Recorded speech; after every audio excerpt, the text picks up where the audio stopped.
Amigos, Alisson Darugna, de Blumenau, Santa Catarina, Clube WDW, falando aqui em meio à pandemia.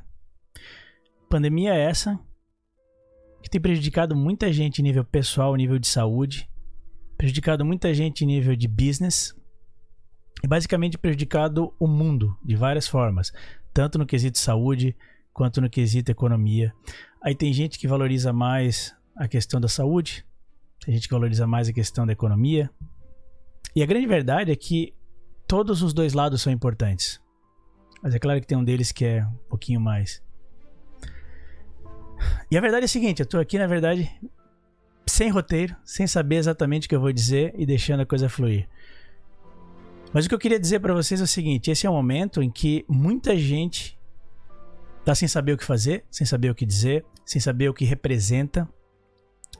E por mais que eu tenha momentos em que eu não sei exatamente como proceder com esse ou aquela situação, ou o que eu publico, o que eu não publico, tem uma coisa que eu não tenho dúvida, que é o que eu represento, o que eu acredito. Tão importante quanto saber o que você acredita e representa, é saber o que você não acredita e não representa. Então, por exemplo, eu sei a importância que é para várias empresas de começarem a vender de novo. Eu sei disso, em vários níveis, nível local, nível estadual, nível nacional, no Brasil, em Orlando, em todos os lugares. Mas ao mesmo tempo, eu sei também que não é hora para vender. Não é hora para vender. E não é que não é hora para vender viagem para semana que vem, ou para daqui a 2 semanas, como tem gente que diz que daqui a 2 semanas muda tudo. Ou daqui a 1 mês, ou daqui a 2 meses. Não, não é hora de vender. Não é hora de vender. Daí vem a questão, mas por que não? Porque tudo é incerto. Lembra quando a gente postou ali 8 indícios de que a sua viagem para Orlando não vai sair em 2020? Tinha gente que esperneou, mandou mensagem direta falando que eu tô errado, falando um monte de coisas, sugestões de que eu ficasse em cima do muro, isso e aquilo. Primeira coisa, qualquer um que me conheça, pelo menos por 15 dias já sabe, ou 3 horas, eu diria até, sabe que ficar em cima do muro é algo que não tem como. Isso não existe pra mim. Eu me posiciono. E, realisticamente, como alguém pode achar que ainda vai ter viagem pra Orlando, ou seja lá onde for, em 2020? A gente tá finalizando setembro, a gente tá hoje é dia 24 de setembro, 10 para as 5 da tarde. E ainda tem gente achando que vai viajar em 2020.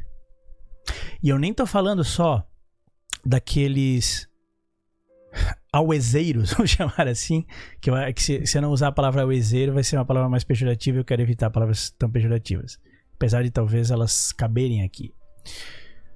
Não só aqueles auezeiros que estavam dando interpretações falsas para aquela mudança de regra que rege os voos e aeroportos e tal, que a gente já dissecou a fundo, então não vale a pena entrar. Mas não só aquele pessoal. Tem até pessoas não necessariamente mal intencionadas, com expectativa de poder viajar de forma segura para Orlando em 2020. Não tem mais como, esquece 2020. Esquece. Agora, em 2021, a gente vai poder viajar com segurança em 2021 para Orlando? Talvez sim, talvez não. Maybe. A questão até é, talvez ainda é um pensamento válido sobre 2021. Tem gente que fala, não, é certeza, 2021 é certeza. Não.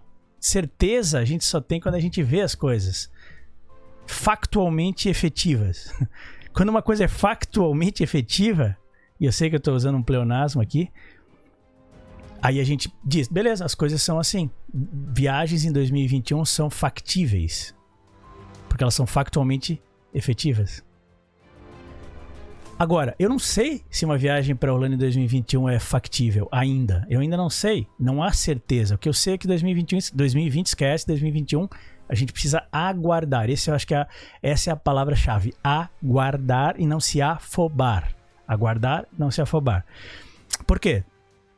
Tem muita coisa pra rolar ainda, sabe, gente? Muita coisa pra rolar. A gente tem, obviamente, o Travel Ban, mas como eu já disse várias vezes, o Travel Ban, pra mim, é quase irrelevante. Por que irrelevante? Porque existem coisas muito maiores em jogo do que apenas o Travel Ban.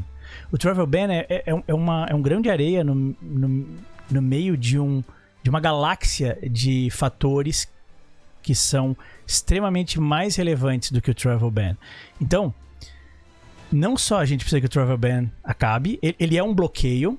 Então alguém vai dizer, não, mas ele é mega relevante porque ele bloqueia a entrada. Sim, ele bloqueia a entrada de brasileiros. E agora a gente está bloqueado. Brasileiros não, pessoas oriundas do Brasil. Mas para simplificar, pessoas do Brasil, brasileiros.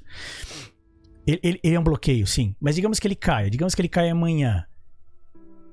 Ainda assim há mais fatores em jogo. Há vários outros fatores em jogo. Então assim, este é o momento para cautela, para preparação, economize, se prepare, programe a viagem, estude sobre o destino. Tem gente que já foi 4, 5 vezes e ainda não teve determinadas experiências que são essenciais em termos de visitas em Orlando, visitas na Disney, na Universal. Então, por que eu tô dizendo isso tudo? Porque eu acho importante dizer isso tudo. Porque tem gente que ainda não caiu a ficha, tem gente que ainda acha que vai em 2020. E mesmo que sobre 2021, então vamos focar um pouco em 2021. Tem gente aí fazendo grupo para logo no início de 2021. Não faz sentido, gente. Não faz sentido. Cada um faz o que quer. Quem quiser ir, vai. Por exemplo, se o travel ban cair e alguém quiser ir, cada um faz o que quiser. Então não é que eu tô aqui dizendo para você não fazer o que você tem direito a fazer. Você faz o que você quiser fazer. Entendeu? Mas a gente tá falando sobre realismo, sobre efetividade do uso do seu dinheiro e do seu tempo e sobre segurança. Então são vários fatores. Travel ban é um deles, caiu. Agora qual é o próximo? A efetividade do uso do seu dinheiro é bem importante, ou seja, quanto eu vou ter de benefício em uma determinada viagem, logo de imediato pós-travel ban, em relação ao benefício que eu vou ter dessa viagem. Vai ser muito baixo, por quê? Várias restrições inúmeras. Aí a gente mostra, né, o pessoal lá de Orlando, da Flórida, indo aos parques. A gente mesmo publica no nosso canal do YouTube. O que é aquilo exatamente? São pessoas que moram perto, que têm passe anual, que já estão circulando pela cidade e que para elas ir até o parque é um detalhe a mais. Agora, quando a gente fala de pessoas que estão no Brasil, não é tão simples assim. A situação muda completamente. Completamente. Da mesma forma, digamos que tem um lugar muito legal para ir aqui em Blumenau. Um exemplo rápido. Eu ir até lá num dia preparado, de máscara, com álcool no bolso para passar o tempo todo, com todo o cuidado possível, é uma situação. Outra situação completamente diferente é alguém embarcar de Orlando para vir a Blumenau, ter essa experiência que pode ser magnífica, pode ser um destino incrível, pode ser um destino lindo, pode ser um destino mágico, purpurinado.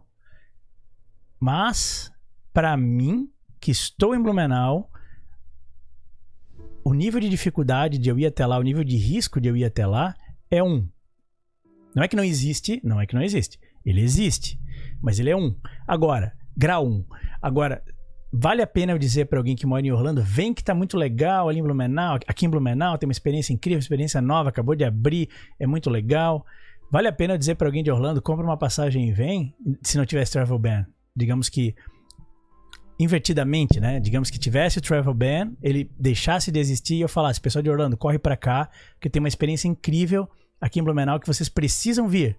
Não faz sentido, não seria o momento. Então, entende a diferença entre eu ir até algum lugar em Blumenau, o risco que tem nessa movimentação, diferente de eu pregar que alguém de Orlando embarcasse lá, gastasse todo o dinheiro de passagem, hospedagem, tickets, etc. e viesse até aqui, não é o momento.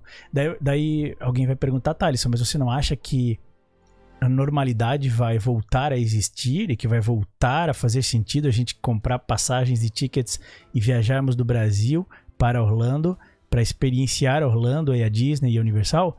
Claro que vai, sem dúvida nenhuma, vai.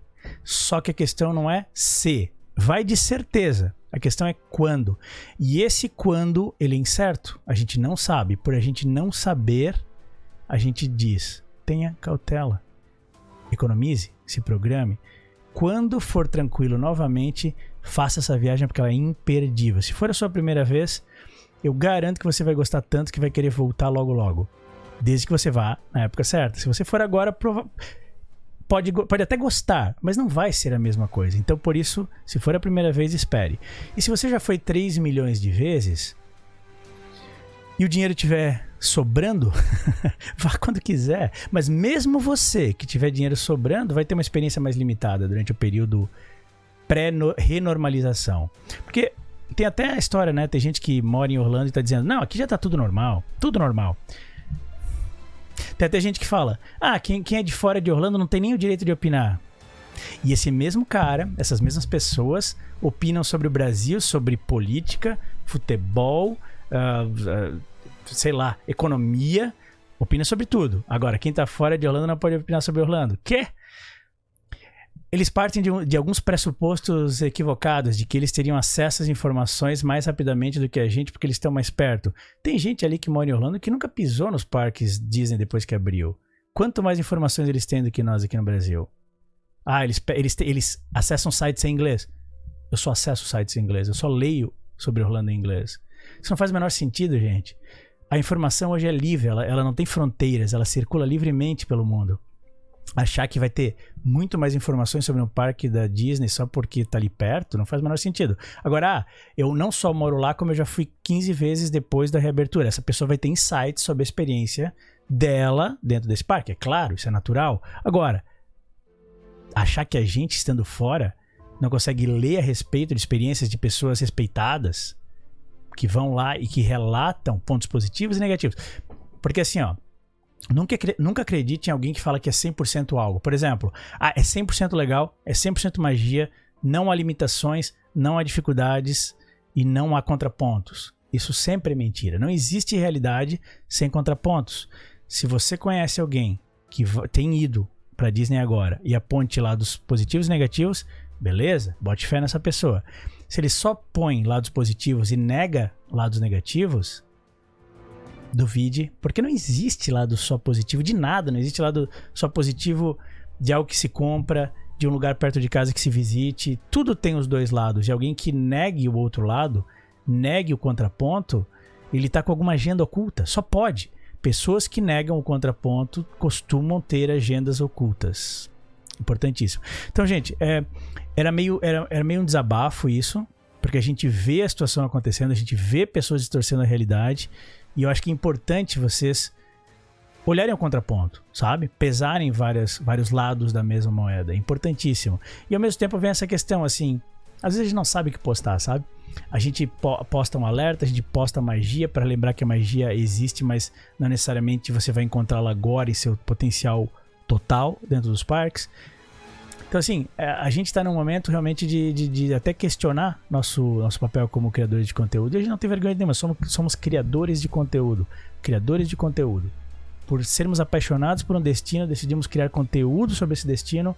E eu acho nobre criar conteúdo que vai ajudar as pessoas. Conteúdo gratuito que ajuda as pessoas a viajarem melhor, a terem a melhor experiência de viagem possível através do conhecimento prévio, por terem tirado o tempo de estudar, de ler, de assistir, de acompanhar, de trocar ideias. Isso tem valor. E eu não estou falando porque eu sou um criador de conteúdo que isso tem valor. Eu valorizo todos os criadores de conteúdo, principalmente os que trazem contraponto, aqueles que realmente agregam valor. Criadores de conteúdo que não põem contraponto estão lá no fundo da minha escala de valores, porque eles não chegam a agregar tanto valor. Você, como consumidor final, como guest, precisa de informações precisas, não de informações maquiadas ou pinceladas com um pouco de pixie dust, que depois que chacoalhar um pouquinho cai e a verdade está por baixo. A gente precisa dos dois pontos, a gente precisa do contraponto, a gente precisa analisar pontos positivos, negativos e neutros.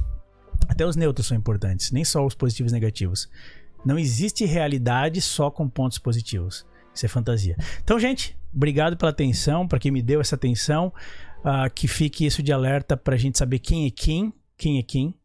Criadores de conteúdo que só apontam lados positivos, alarme. Criadores de conteúdo que falam de pontos positivos e negativos e eventualmente até mesmo neutros. E não estou falando só de mim, não. Todos os criadores de conteúdo que apontam lados positivos e negativos merecem o nosso respeito. Obrigado pela atenção, considerem isso e deixe a sua opinião nos comentários abaixo. Um abraço.